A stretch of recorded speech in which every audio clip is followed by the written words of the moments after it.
सोपं आहे, तोंडावचं कसं वाढवणार? मग ते एसटीत बसल्यावर मजा येते. तो कंडक्टर त्या कार्डाकडे पाहतो, त्या बाईकडे पाहतो.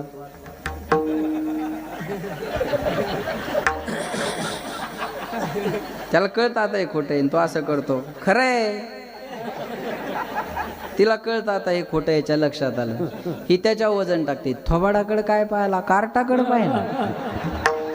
अधिकारी येडाय घाल्या, बापाची एसटी असल्यावानी करायला. कामाला येतं काम करावं. शिंदे साहेबांनी सांगितलं 75ला फुकट, मग लिहिलंय ना, चल फाड. आणि ते फुकटचा एसटीचा प्रवास सुरू झाला यांचा, त्या लालपरीचा. एसटी लालपरी म्हणतात ना, म्हणजे ही परी त्या लालपरीत फुकट फिरू लागली. पण ह्या परीला काय माहित पुन्हा एक योजना येणार आहे. आणि लोकसभेच्या अगोदर आणखी एक योजना आली. कोणती? लाडकी बहीण. आणि तिची वय मर्यादा 75 वरून खाली कितीवर आणली? 65 वर केले कर्म झाली.